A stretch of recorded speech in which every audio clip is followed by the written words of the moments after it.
Andhra Pradesh assembly సమావేశాలు ప్రతిపక్షం లేదు, ప్రశ్నించే నాదుడు లేనటువంటి సమావేశాలు జరుగుతున్నాయి. ఈ బడ్జెట్ సమావేశాల్లో ప్రతి ఒక్క ఎమ్మెల్యే కూడా తమ నియోజకవర్గం సమస్యలను అధిష్టానం దృష్టితో పాటు సభాపతికి తెలియజేసేందుకు తగినటువంటి సమయం లభిస్తోంది. బడ్జెట్ సమావేశాల్లో ప్రతిపక్షం లేనటువంటి అసెంబ్లీ సాగుతున్న ఈ నేపథ్యంలో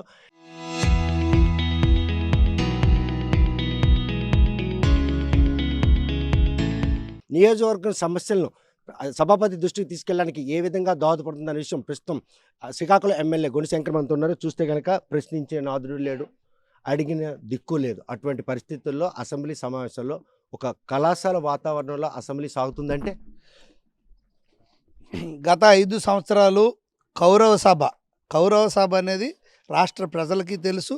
ఆనాడు మా ముఖ్యమంత్రి వర్యులు ఇప్పుడున్న ముఖ్యమంత్రి వర్యులు నారా చంద్రబాబు నాయుడు గారు చెప్పడం జరిగింది. మళ్ళీ గౌరవ సభలో అడుగు పెడతానని ఆయన మాట ఇవ్వడం జరిగింది. గౌరవ సభలో ముఖ్యమంత్రిగా ఇప్పుడు ఆయన అడుగు పెట్టారు. ఎన్డీఏ కూటమి తెలుగుదేశం, జనసేన, బీజేపీ కూటమితో ఈరోజు బ్రహ్మాండంగా గౌరవ సభ నడుస్తుంది. అది కూడా ఉన్నతమైన విలువలతో పొద్దున్న 9 గంటల నుండి 10 గంటల వరకు ప్రశ్నోత్తరాలు క్వశ్చన్ అవరు, 10 నుండి 10:30కి 0 అవరు, 10:30 నుండి 11 టీ బ్రేక్, తర్వాత 11 నుండి 1:30, 2 వరకు మిగతా బిజినెస్ అనేది కూడా నడుస్తుంది. అందులో డిమాండ్స్ కానీ, అలాగే బడ్జెట్ మీద ప్రసంగం కానీ, అలాగే గవర్నర్ మీద ప్రసంగం, ఇవన్నీ నడుస్తున్నాయి. ఎంతో డిసిప్లిన్డ్గా అన్ని విషయాల మీద మాకు పూర్తి అవగాహన కలిగే విధంగా చర్చలు ఇది వస్తుంది. దాంట్లో కూడా మాకు పూర్తిగా స్వేచ్ఛ ఇస్తున్నారు, మాకు అన్ని అవకాశాలు ఇస్తున్నారు. 0 అవర్లో కూడా మొన్న నేను వాంబే కాలనీస్ కోసం, రాజీవ్ గృహకల్ప కోసం మాట్లాడడం జరిగింది. ఈ మధ్యన మనకి బీచ్ అండ్ మైనింగ్ కోసం కూడా మనకి రేర్ ఎర్త్ డెడికేటెడ్ క్యారిడియర్గా నిర్మలా సీతారామన్ గారు సెంట్రల్ గవర్నమెంట్ వాళ్ళకి అనౌన్స్ చేస్తాడు. అది మాకు ఇమ్మని కూడా మేము అడగడం జరిగింది. అలాగే మళ్ళీ రేపు ఒక క్వశ్చన్ మళ్ళీ ఉంది నాకు మంగళవారం, అదే వాంబే కాలనీస్ మీద, అలాగే రాజీవ్ గృహకల్ప మీద, అలాగా టిడ్కో ఇళ్ళ మీద కూడా నేను ప్రస్తావిస్తాను. అన్ని సమస్యలపైన మాట్లాడడానికి అవకాశం ఉంది. తర్వాత ఇన్ని క్వశ్చన్స్లో రాకపోతే 0 అవర్లో చేస్తాను. బ్రహ్మాండంగా ఇంతకుముందు అయితే ఫుల్ డే ఉండేది, అలా కాకుండా 2 వరకే చేసి ఒక జీవో ఇచ్చారు. 3 గంటల నుండి 6 గంటల వరకు అన్ని స్పెషల్ చీఫ్ సెక్రటరీస్ కూడా వాళ్ళ పేసీలో ఉండాలని, ఎమ్మెల్యేలు వచ్చి కలుస్తారని, మధ్యాహ్నం 3 తర్వాత మినిస్టర్లకి వెళ్ళి వాళ్ళ పేసీల్లో కలిసి మా సమస్యలు తెలుసుకోవడానికి అవకాశం ఇచ్చారు. ఇప్పుడైతే చాలా బాగుంది. గతం కంటే ఇంకా మెరుగైన సిస్టమ్ ఈరోజు తీసుకొచ్చారు. చూస్తే కనుక ఆహ్లాదంగా సాగుతున్నట్టు ఈ అసెంబ్లీ సమావేశాలు ఫిబ్రవరి 11వ తేదీనే పెట్టాలి. 11 మంది వైసీపీ ఎమ్మెల్యేలే ఉన్నారని ప్రీ ప్లాన్, వాళ్ళు కూడా 11 నిమిషాలే ఉన్నారు. పోనీ 11వ తారీఖుని పెట్టాలని మేము ప్రీ ప్లాన్ అనుకోండి, 11 నిమిషాలు ఉండమని జగన్మోహన్ రెడ్డికి మేము చెప్పామా? అది తల రాత, ఆయనే రాశాడు కదా, దేవుడు రాసిన స్క్రిప్ట్ అని. అది రిటర్న్ గిఫ్ట్ ఇచ్చాడు ఆ దేవుడు ఆయనకి. 11 మంది 11వ తారీఖున 11 నిమిషాల 11 సెకండ్లు ఆయన ఉండడం, అది ఆయన. ఇప్పుడు మీరు ఇలాగే ఏదో ఒకటి చెప్తారు, 11వ తారీఖున మేము కావాల్సి పెడితే ఆయన 11 నిమిషాలే ఎందుకు ఉన్నాడు? పోనీ ముందు వెళ్ళిపోవచ్చు కదా, ఒక 2 నిమిషాల ముందు, పోనీ 3 నిమిషాల తర్వాత వెళ్ళొచ్చు కదా. అది అంతే, దేవుడు రాసిన స్క్రిప్ట్, మనం ఏం చేయలేం. ప్రజలు ఎన్నుకున్నటువంటి ప్రజాప్రతినిధిగా ఒక మాజీ సీఎంగా ఉన్నటువంటి ఎమ్మెల్యేలు వాళ్ళు ఈరోజు ప్రజల సమస్యలు చెప్పుకునేందుకు వేదికైనటువంటి బడ్జెట్ సమావేశాలను కూడాను పక్కన పెట్టి ఈరోజు ప్రజాక్షేత్రంలో విమర్శలే పర్వాదానంగా ముందుకెళ్తారు. ఇంకా వాళ్ళ పరిస్థితి ఏమనుకోవచ్చు భవిష్యత్తులో? వాళ్ళ పరిస్థితి ఏంటంటే ఇంకా పూర్తిగా వారు ఇంకా నెక్స్ట్ అసెంబ్లీకి కనుమరుగైపోయే పరిస్థితి ఉంది ఆ పార్టీ. ఎందుకంటే దబాకోరుతనం, దిగజారుడుతనం, అంత దొంగ నాటకాలు, బుకాయింపు, అడ్డంగా దొరికిపోయారు.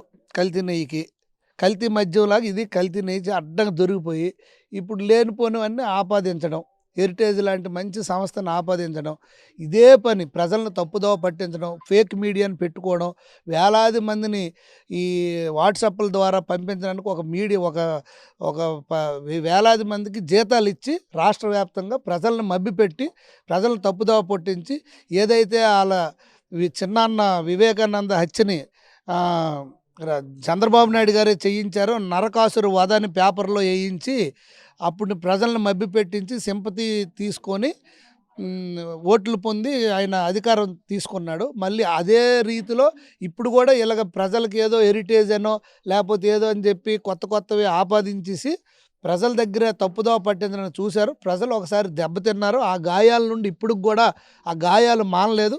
ఆ గాయాలు మానాలంటే మరొక 15 సంవత్సరాలు కూటమి ప్రభుత్వం అయిన తర్వాత అప్పటికేమో కానీ ఈ జగన్మోహన్ రెడ్డి గత 5 సంవత్సరాల్లో పడిచిన గాయాలు మానాలంటే 20-30 సంవత్సరాలు పడుతుంది రాష్ట్రానికి.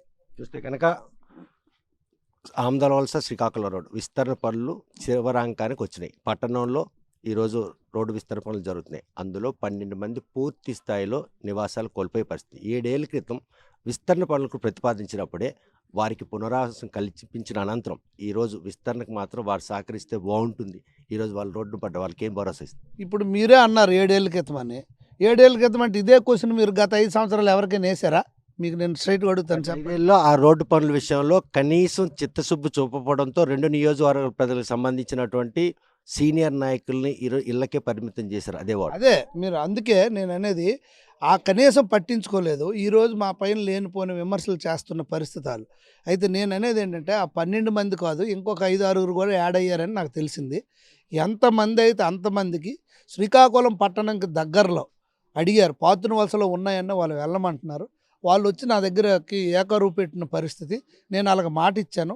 మీకు ఒక పట్టా చేతిలో పెట్టి మీకు పట్టణ హౌసింగ్ డిపార్ట్మెంట్ నుండి మీకు హౌస్ లోన్లు శాంక్షన్ చేసేదాకా మీకు ఖాళీ చేయమని నేను అడగనని మాట ఇచ్చాను.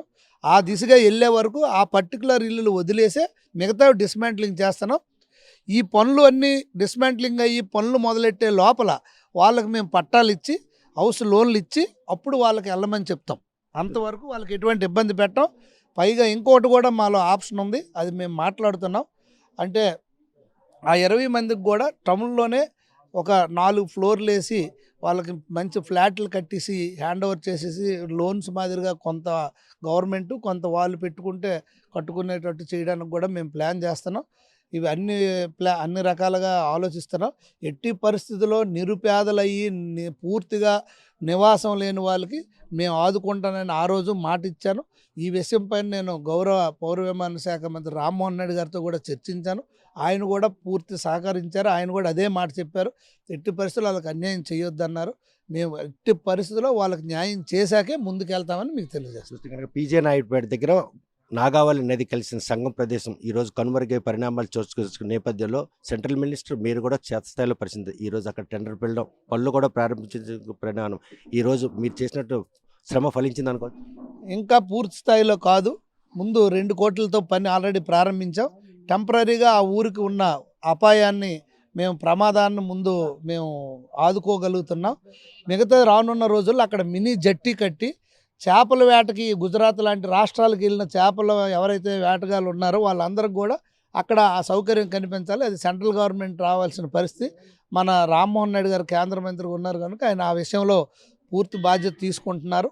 అది పిఎంఈవైస్ కింద ఎలాగో దాన్ని శాంక్షన్ చేసి అలాగే ఎన్డీఆర్ఎఫ్ నిన్న కూడా హోంమంత్రి గారిని కలిసి నిన్నే విన్నవించడం జరిగింది. వాళ్ళు కూడా ఎన్డీఆర్ఎఫ్ టీం పంపిస్తున్నారు. తప్పకుండా రానున్న రోజుల్లో అది కూడా పూర్తిగా పని క్లియర్ చేస్తారు. బీచ్ శాండింగ్ మైనింగ్ సంబంధించినటువంటి ట్రాన్స్పోర్ట్ గార్డెన్ మూతపడింది, అదేవిధంగా ట్రాన్స్పోర్ట్ కూడా మూతపడింది. ఈ పరిణామాల నేపథ్యంలో బీచ్ శాండింగ్కి సంబంధించినటువంటి పరిశ్రమలు మీరు ఏదైతే అసెంబ్లీ ప్రస్తావించారో అవి మళ్ళీ సాధ్యపడే అవకాశం ఉందా? అంటే అవన్నీ నేను మళ్ళీ చెప్పలేను. మనకు ముఖ్యంగా బీచ్ శాండ్లో కొన్నే మనం తీస్తాం.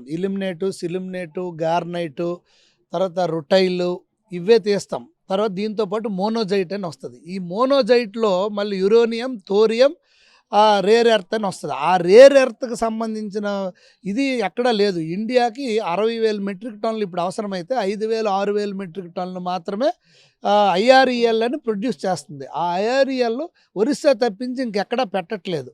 ఆ రేర్ ఎర్త్కి సంబంధించిన డెడికేటెడ్ కారిడార్ మన కేంద్ర ప్రభుత్వం ప్రకటించింది కనుక అది ఇక్కడ పెట్టమని నేను కోరడం జరిగింది. అదే కానీ వస్తే మనకు అపారమైన ఖనిజ సంపద ఉన్న ఈ జిల్లా ముఖ్యంగా మన నియోజకవర్గం సస్యశ్యామలం అవుతుంది. తద్వారా ఇంపోర్ట్ తగ్గుతుంది. కేంద్ర ప్రభుత్వంకి రాష్ట్ర ప్రభుత్వం కూడా మంచి డబ్బులు వస్తాయి. డిఎంఎఫ్ ఫండ్ కానీ వస్తే దానివల్ల ఈ ప్రాంతం అభివృద్ధి వస్తుంది. దీంతో పాటుగా దాదాపు 35,000 మందికి మనం ఈ ప్రాంతంలో వాళ్ళకి మనం ఉద్యోగాలు ఇవ్వగలుగుతాం. మెచ్చగారు నుండి ఉన్న నిరుద్యోగ యువకులకి, అలాగే ఇల్లిటరేట్స్ ఉన్నారు, సెమీ ఇల్లిటరేట్స్ ఉన్నారు, వాళ్ళందరికి కూడా ఇలాంటి ఫ్యాక్టరీల్లో మనం జాబులు ఇవ్వగలుగుతాం.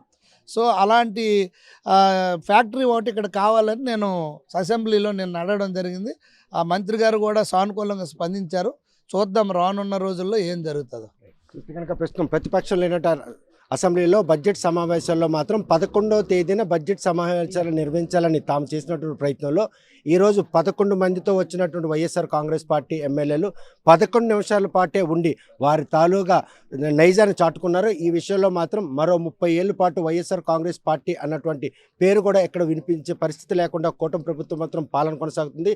అసెంబ్లీలో అనుకున్నంత సమయం తమ సమస్యలను చెప్పుకునేందుకు అవకాశం కల్పిస్తున్నట్టు ముఖ్యమంత్రితో పాటు సభాపతి, అదేవిధంగా నియోజకవర్గంలో ఈరోజు బీ శాండ్ మైనింగ్కి మళ్ళీ పూర్వవైపు వచ్చే విధంగా ప్రతిపాదనగా రూపొందించారు. వేలాది మందికి ఉపాధి కల్పనతో పాటు ఆర్థిక పరిపుష్టి పెంపొందించేందుకు మాత్రం శ్రీకాకుళం నియోజకవర్గం ఎంతగానో దోహదపడుతుంది. ప్రస్తుతం ఇచ్చిన మాట ప్రకారంగా రోడ్డు విస్తరణ పనుల్లో ఎవరైతే సర్వస్వం కోల్పోయిన వారు ఉన్నారో వారందరూ కూడాను గృహాలు నిర్మించి ఇచ్చిన తర్వాతే వారి తాలూ గృహాలు మాత్రం తొలగించడం జరుగుతుంది. వారెవరు కూడాను భయపడాల్సిన పని లేదని చెప్పి భరోసా ఇస్తున్నారు. వీడియో జర్నలిస్ట్ రామకృష్ణతో Satyam, RTV Srikakulam. Local to global news at your fingertips. మీ చేతిలో ఒక ఆయుధం. Download R TV app. Media legend Ravi Prakash is back.